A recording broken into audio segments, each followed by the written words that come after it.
Telugu YouTube ఛానల్లో మీ వ్యాపార ప్రకటనల కోసం 9154949554 కి కాల్ చేయండి. ఆంధ్రప్రదేశ్ ముఖ్యమంత్రిగా బాధ్యతలు చేపట్టిన చంద్రబాబు కేబినెట్ కూర్పులో ఈసారి గతానికంటే భిన్నంగా వ్యవహరించారు.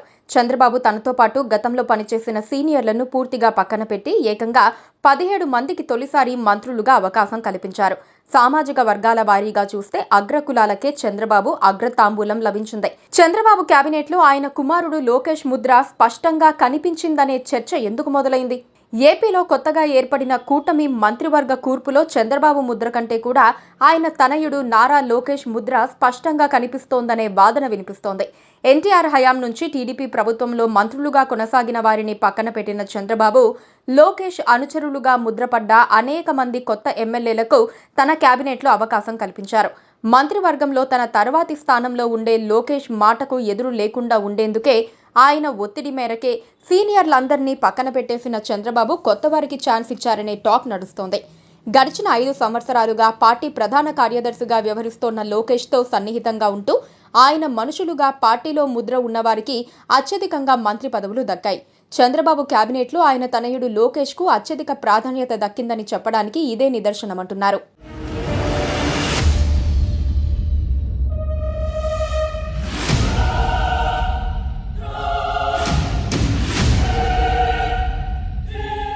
లోకేష్ కి సన్నిహితులైన టీజీ భరత్, బీసీ జనార్దన్ రెడ్డి, రామ్ ప్రసాద్ రెడ్డి, నిమ్మల రామానాయుడు, సంధ్యారాణి, వంగలపూడి అనిత, గొట్టిపాటి రవి, అనగాని సత్యప్రసాద్, వాసంశెట్టి సుభాష్ వంటి వారికి మంత్రి పదవులు దక్కాయి.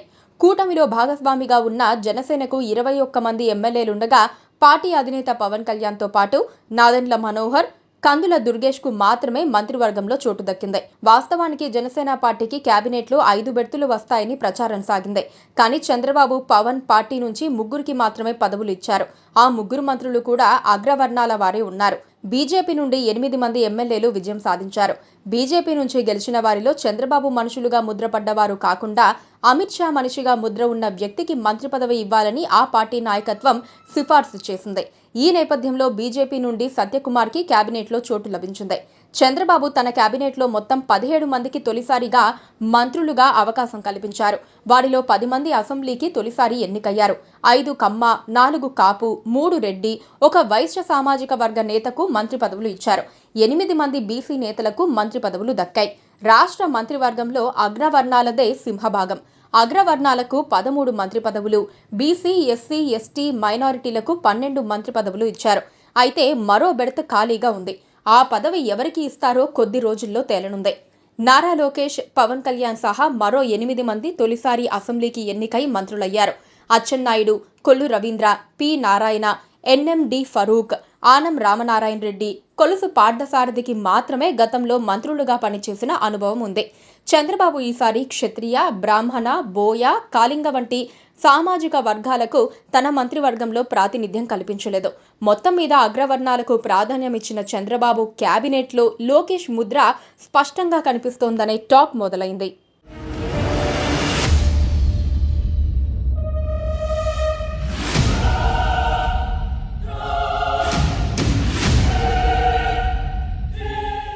Please subscribe to KTV Telugu. KTV Telugu. KTV Telugu.